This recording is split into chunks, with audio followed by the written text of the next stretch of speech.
Hey everybody, Chris Peters here with another scouting report for the 2024 NHL Draft, and today we're going to focus on Michael Hage of the Chicago Steel. A tremendous season. It got off to a slow start, but finished incredibly strong with one of the best second halves of any draft prospect in this class. So let's take a look at the numbers that Michael Hage put up this year that did give him such an impressive season. In 54 games played with the Chicago Steel in the USHL, he had 33 goals, 42 assists, and 75 points. So really a tremendous level of production for a draft-eligible prospect in the USHL. But really what impressed most people is how well he played in the second half of the season when his team really needed him to step up, and he really stepped up. Only 4 games between December 29th and the end of the playoffs did he get held off the score sheet. So he's just absolutely a massive production, just consistency down the stretch of the season. I think that was the thing that was missing at the beginning of the year that had some people wondering about Michael Hage's draft stock. Now,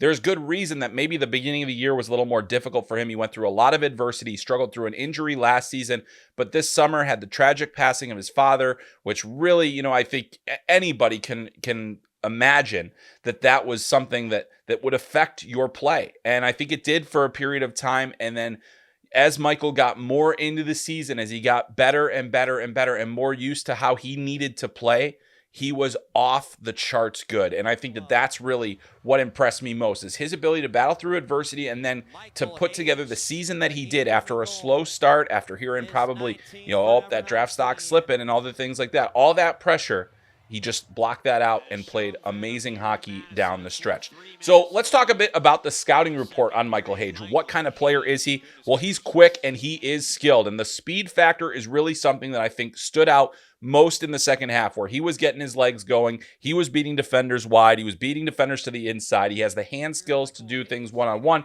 He's got the goal-scoring sense to score in stride and make the plays, get the shots off when he needs to, beat goalies, whether it's from distance or in tight. And that's really where we started to see Michael Hage put together a great season. 33 goals in the USHL is a big total. Typically a league where you don't see 50 and a lot of 40 goal scores. So 33 goals, a really nice number for him. And he did it in a lot of different ways. He's got that hand skill and he's got that shot. I think the other thing that we saw throughout the season that continually got better was that he was able to really play well off the puck. I think that improved immensely. His work ethic away from the puck, his commitment to playing defensively, his ability to go and get pucks and be, a little bit of a thorn in the side of the opponents with his puck pursuit, that matters as well. He's able to close quickly on pucks. He's got that commitment. Now, he's not going to be considered, a shutdown center, but he is a guy that has those capabilities as well. He's got good size. He's got good strength. He'll only get stronger as he goes to the University of Michigan and continues to spend more time in the weight room. And as he gets stronger, he'll continue to build more power into his game and put a little bit more power on his frame. And that is going to allow him to score even more, I think. I think he's going to be a very talented collegiate player going into the NHL.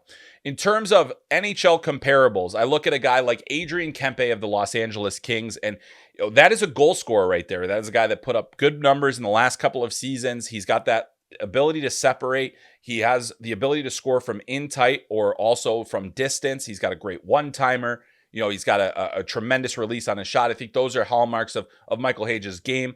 Whether Hage is going to be a center long-term or a wing remains to be seen. He is a natural center. It's kind of the same thing with Adrian Kempe. Is he a center? Is he a wing? He's probably better on the wing, and he's able to score a bit. So I've got that as an NHL comparable. So where does Michael Hage fit in? I think that, he's got a real outside chance to be a top 6 center in the NHL. I think it's more likely he's a middle 6 guy, probably a third line center with scoring depth, a guy that could potentially be a 20 goal scorer in the NHL at some point as well, a guy that's going to give you quality minutes and make a lot of plays down the stretch. He's got the speed, he's got the hockey sense, he's got the talent in so many different ways.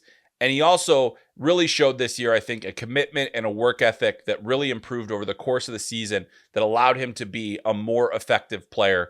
I really am impressed with his year-over-year progression, obviously having the injury last year to what he looked like this year, and then what he looked like at the beginning of the season to the end of the season. You always want to see players continuing to improve. That's exactly what we saw with Michael Hage. And I think he will be a late first round to a mid first round pick. I think there's a chance he could go anywhere really from that 18 to 25 range in this draft. That's a good range to be looking at a player like Michael Hage. I like him quite a bit. Had him higher on my draft ranking, so we'll see exactly where he goes. But what a player Michael Hage is, and what a season he had. Can't wait to see what happens at the NHL Draft. That's going to do it for today's scouting report. Stay tuned for many more on FloHockey.tv and YouTube.